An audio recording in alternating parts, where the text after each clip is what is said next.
बांके बिहारी लाल की जय।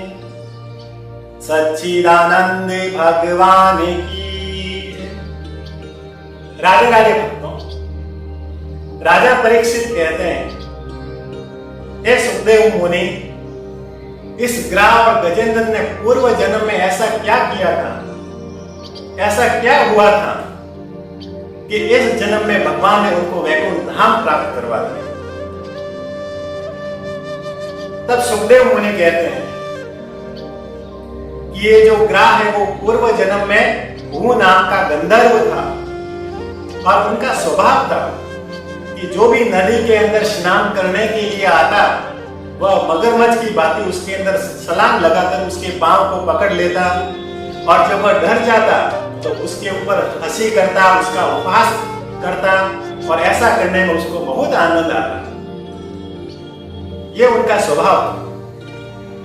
एक दिन की बात है, देवल ऋषि नाम के जो ऋषि थे वो भी उस नदी के अंदर स्नान करने के लिए आए। पहले तो उन्होंने स्नान की और जब वह सूर्य भगवान को अंजलि दे रहे थे तभी हू नाम का वह गंधर्व उस नदी के अंदर छलांग लगाई और देवल ऋषि के पांव को पकड़ लिया। पहले देवल ऋषि को तो ऐसा लगा कि कोई मगरमच्छ ने उसका पांव पकड़ लिया है, तो उसको अपने यहाँ से धकेल कर उस नदी से बाहर आ गए। जैसे ही देवल ऋषि नदी से बाहर आए, गंधर्व ऋषि ने उनके ऊपर उपहास करने लगे, उनका हंसी करने लगे। क्या हुआ देवल ऋषि, डर गए? कि आपको ऐसा तो नहीं लगा कि किसी मगरमच्छ ने आपका पांव पकड़ लिया है? ऐसा कह के जोर जोर से वह हंसने लगा। देवल ऋषि को इस पर क्रोध आया और तुरंत उसको श्राप दे दिया।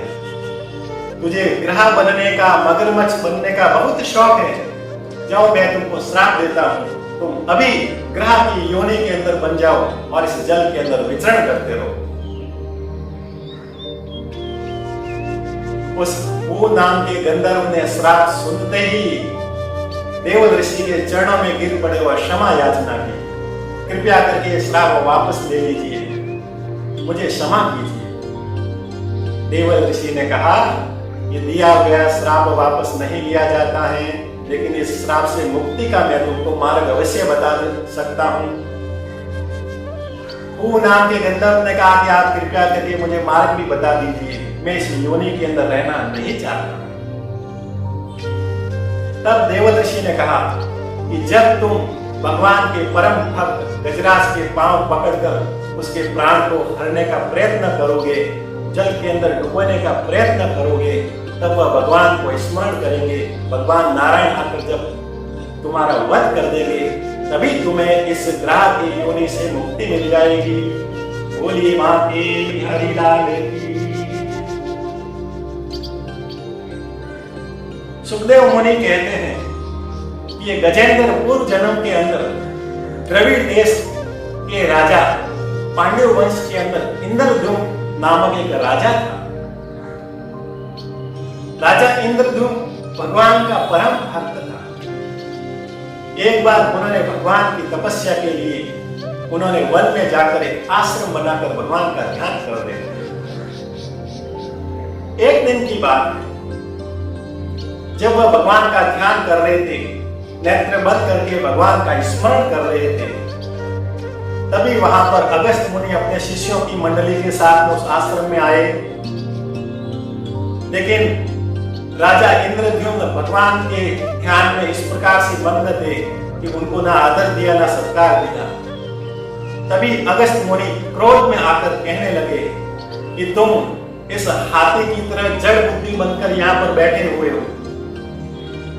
एक ऋषि मुनि तुम्हारे आश्रम में आया है, ना तुमने उसका कोई आदर किया, ना सत्कार किया, ना उसके लिए बैठने की व्यवस्था की, ना जलपान की व्यवस्था की। तुम इस प्रकार से हाथी की तरह जड़ बुद्धि बनकर बैठे हो।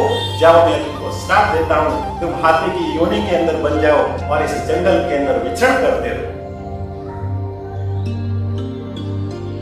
जब इंद्रद्युम्न के नेत्र खुले और अपने सामने अगस्त्य मुनि को देखा, तुरंत उनके चरणों में गिर पड़े और क्षमा याचना की कि मैं भगवान के ध्यान में लीन था, मैं आपका ना आदर कर सका, ना सत्कार कर सका, ना मैं आपके लिए बैठने की कोई व्यवस्था कर सका, मुझे क्षमा कीजिए।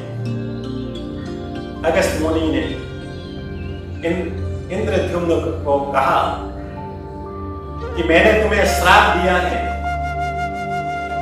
तुम हाथी की योनि के अंदर जंगल के अंदर विचरण करते रहो।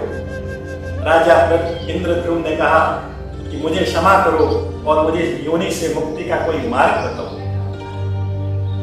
तभी अगस्त्य मुनि ने कहा कि जब कोई ग्राह तुम्हारे पांव को पकड़कर जल के अंदर डुबोने का प्रयास करेंगे, तुम्हारे प्राण है वो संकट में रहेंगे, तुम भगवान नारायण का स्मरण करोगे, भगवान नारायण आकर उस ग्राह से तुम्हें मुक्ति दिलाएंगे, तभी तुम्हें इस हाथी की योनि से मुक्ति मिल जाएगी और भगवान के वैकुंठ धाम की प्राप्ति हो जाएगी। बोली बांके बिहारी लाल की,